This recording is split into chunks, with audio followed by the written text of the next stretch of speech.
पूरे हरियाणा में तो ये आवाज थी कि अकेला रोहतक का विकास हो रहा है, परंतु अकेला हुड्डा परिवार का विकास हो रहा था, ना कि रोहतक का या कलोई की हल्के का विकास हो रहा था। मुझे नहीं दे। और ये खुद भूपेंद्र हुड्डा 2019 में कैसे दोपहर 11 बजे ही सोनीपत से भागकर आ गया था, वहां की जनता ने भी इनको नकारा। तो कांग्रेस की जमीन की जो जड़ें थी वो उठ चुकी है, उनकी जमीन दिख चुकी है, उनके पास कोई गढ़ की कोई बात नहीं रही है। किलोई के लिए मैं देखता हूं कि 10 साल का मुख्यमंत्री रहने के बाद जिस तरह यहाँ आज भी गांव में पीने के पानी के लिए, खेतों के लिए, सिंचाई के पानी के लिए आज भी त्राहिमाम जनता कर रही है।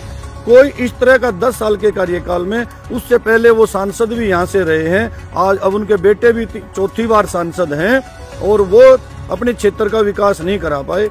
नमस्कार, डिजिटल भूमि में मैं सौरभ आपका स्वागत करता हूं। अभी हम मौजूद है रोहतक में और हमारे साथ बैठे हैं डॉक्टर दिनेश घिल्लोड़, जो कि 5 साल सरपंच भी रह चुके हैं, कुछ समय कांग्रेस से भी जुड़े रहे, उसके बाद लगभग पिछले 11 वर्षों से बीजेपी से जुड़े हुए हैं और आरएसएस में स्वयंसेवक भी रह चुके हैं। तो इनसे जानेंगे इनके राजनीतिक सफर के बारे में। तो दिनेश जी, सबसे पहले आपका बहुत बहुत स्वागत है हमारे चैनल पर। आपका डिजिटल भूमि सभी के चैनल देखने वाले जितने भी व्यूवर्स हैं उनको सबको जय श्री राम। तो दिनेश जी, आपने इतने लंबे समय से राजनीति से जुड़े हुए हैं, कहाँ से आपको प्रेरणा मिली राजनीति में आने की?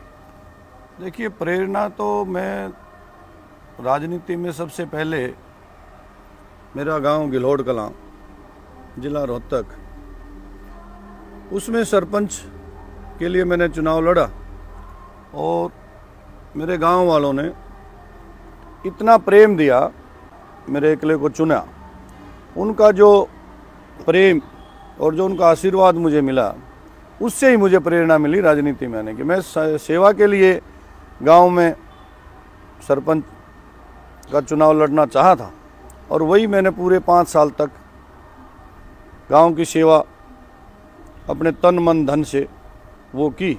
और मैं उसमें मैं अपने आप को मानता हूं कि मैं अपना 100 का 100 उसमें दे पाया और उस पर खरा उतरने की मैंने पूरी कोशिश की। तो दिनेश जी, क्या क्या मुख्य कार्य थे जो आपने अपने सरपंच काल में करे? सबसे बड़ी समस्या तो मेरे गांव में पीने के पानी की।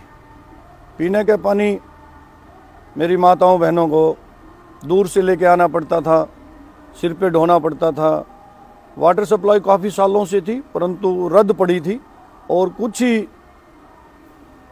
रोड के ऊपर कुछ घर थे, उन पर तक ही जो है ना वहाँ सप्लाई का पानी पहुँचता था, पूरे गांव में सप्लाई नहीं जा रही थी।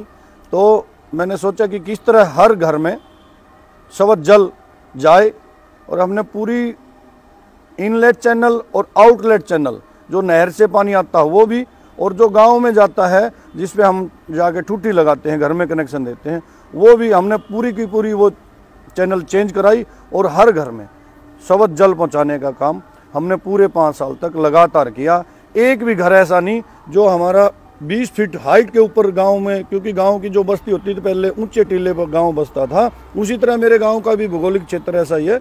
सबसे ऊंची जो मकान था उस पर भी हमने फर्स्ट फ्लोर के ऊपर टूटी लगाई और वहाँ लेवल में सबको समान वितरण पानी का किया और सबको पूरे 5 साल तक लगातार पानी हम दे पाए। सबसे बड़ी खुशी मुझे यही हुई थी उसमें। तो यानी कि मोदी सरकार अभी जो अमृत योजना लाई है वो आपने लगभग 18 साल पहले कर दिखाया? जी, उसमें मेरा, क्योंकि मैंने अपने गांव के दुख दर्द को देखा है कि भी पानी कितना ज़रूरी है जीवन में और वो कितने परेशान होते थे खेतों से पानी लाने के लिए। और इस तरह फिर उसमें हमने उसको पूरा, मतलब हर घर तक नल से जल पहुंचाने का हम उसमें सफल हुए। तो दिनेश जी, सरपंची के समय पर भी, उसके बाद भी कुछ समय तक आप कांग्रेस से जुड़े रहे, उसकी विचारधारा से जुड़े रहे, क्या कारण हुआ कि आपने कांग्रेस छोड़ने की सोची? देखिए, मैं कांग्रेस की विचारधारा से कभी नहीं जुड़ा, परंतु 2005 से 2010 तक मैं सरपंच था। उस समय पे चौधरी भूपेंद्र सिंह हुड्डा मुख्यमंत्री थे और सरपंच और सरकार जब साथ मिलकर चलते हैं तो गांव का विकास अच्छा होता है। उसकी दृष्टि से मेरा उनके साथ लगाव बन गया था और मैं चाहता था मेरे गांव का अच्छा विकास हो, इसलिए मैं उनकी और मेरी नज़दीकियाँ रही। तो फिर आप जो 10 साल रहा हुड्डा सरकार का, किस तरीके से देखते हैं किलोई के लिए, विधानसभा क्षेत्र के लिए? देखिए, किलोई के लिए मैं देखता हूं कि 10 साल का मुख्यमंत्री रहने के बाद जिस तरह यहाँ आज भी गांव में पीने के पानी के लिए, खेतों के लिए, सिंचाई के पानी के लिए आज भी त्राहिमाम जनता कर रही है। कोई इस तरह का 10 साल के कार्यकाल में, उससे पहले वो सांसद भी यहाँ से रहे हैं, आज अब उनके बेटे भी चौथी बार सांसद हैं, और वो अपने क्षेत्र का विकास नहीं करा पाए। पूरे हरियाणा में तो ये आवाज़ थी कि अकेला रोहतक का विकास हो रहा है, परंतु अकेला हुड्डा परिवार का विकास हो रहा था, ना कि रोहतक का या कलोई की हल्के का विकास हो रहा था। मुझे नहीं देखा। तो मतलब आप इस चीज़ से बिल्कुल मना करते हैं, कोई विकास नहीं हुआ? कोई विकास आज भी आप देख लीजिए कि हर गांव में अब हम जा रहे हैं, हमारी विकसित भारत संकल्प यात्रा जो गांव-गांव जा रही है, वहां पर हर गांव में पीने के पानी के लिए, खेत तक टेल, जहां नहर की रजवाई की जो टेल है वहां तक पानी के लिए हर किसी गांव से डिमांड आ रही है कि कोई ड्रेनेज के लिए, खेतों में कहीं जल भराव रहता है उसके लिए, हर उससे डिमांड आ रही है कि कोई अगर ऐसा विकास का कार्य, अगर ऐसे इन्होंने जन भावना के अगर कार्य किए होते तो यहाँ से ये डिमांड नहीं आनी चाहिए थी। तो फिर इन्होंने किया क्या? इन्होंने टोटली भ्रष्टाचार किया, भाई भतीजावाद किया और लूट खसोट मचाई है, और अपने घर का विकास और अपने साथियों का, अपनी जो इनकी टीम थी, जो इनकी मंडली थी, उसका विकास किया। दिनेश जी, अगर माने तो हुड्डा जो फैमिली है, पूर्व सीएम है, उनका मानना है कि जो रोहतक है ये राजनीति का गढ़ है, पूरे प्रदेश की राजनीति रोहतक से शुरू होती है, और कांग्रेस का भी, और खुद भूपेंद्र सिंह हुड्डा का जो है ये गढ़ है। क्या कहना चाहेंगे इस बारे में? देखिए, आप जो गढ़ की बात करें रोहतक की, रोहतक तो डॉक्टर मंगल सेन जी की कर्मस्थली रही है, और वो 6 बार यहाँ से विधायक बने हैं, तो इसलिए ये गढ़ कोई कांग्रेस का या हुड्डा का गढ़ नहीं है। और इसका गढ़ आपने 2019 के चुनाव में जब ये इनका बेटा यहाँ से सांसद हाराया जनता ने, अरे तो गढ़ जनता का है, जनता जनार्दन जिसको प्रेम देती है, जिसको आशीर्वाद देती है, गढ़ उसी का होता है। और ये खुद भूपेंद्र हुड्डा 2019 में कैसे दोपहर 11 बजे ही सोनीपत से भागकर आ गया था, वहाँ की जनता ने भी इनको नकारा। तो कांग्रेस की जमीन की जो जड़ें थी वो उठ चुकी हैं, उनकी ज़मीन दिख चुकी है, उनके पास कोई गढ़ की कोई बात नहीं रही है। गढ़ है तो आज भाजपा का है, आने वाला समय भी भाजपा का, और माननीय सरदे प्रधानमंत्री विश्व में लोकप्रिय नरेंद्र मोदी जी की जो गारंटी आज चल रही है वो उनका गढ़ है। आज आने वाला समय भी भाजपा का है। यहाँ दूसरी बार भी कमल का फूल रोहतक लोकसभा में यहाँ खिलने जा रहा है। तो 10 साल से दिनेश जी आप बीजेपी से जुड़े हुए हैं, लगभग 11 साल हो गए हैं कह सकते हैं, तो क्या विचारधारा आपको ऐसी अच्छी लगी कि आप बीजेपी में गए, और क्या मंशा, क्या कह सकते हैं, क्या लेकर के आप गए? देखिए, भारतीय जनता पार्टी की सबसे अच्छी विचारधारा मुझे ये लगी, राष्ट्र प्रथम है, दूसरे नंबर पर दल है, और तीसरे नंबर पर हम हैं। सबसे पहले राष्ट्र सर्वोपरि है, राष्ट्र का विकास होगा। राष्ट्र स्वर्णिम युग में आज जो चल रहा है, अमृतकाल जो चला हुआ है, तो ये सबसे पहले सबसे अच्छी बात यही है, राष्ट्र पहले।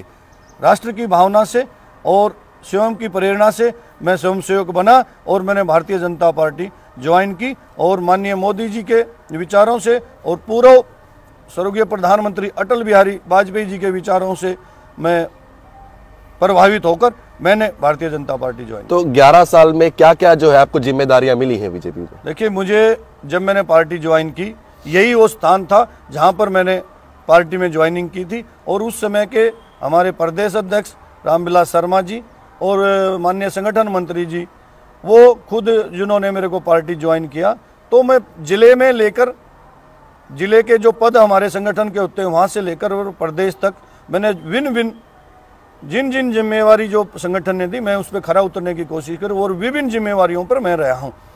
तो अभी क्या कर रहे हैं आप आजकल? अभी मैं प्रदेश कार्यकारिणी सदस्य भाजपा हरियाणा, और एक जिला है पलवल, उसके प्रभारी के नाते मेरे पास जिम्मेवारी है।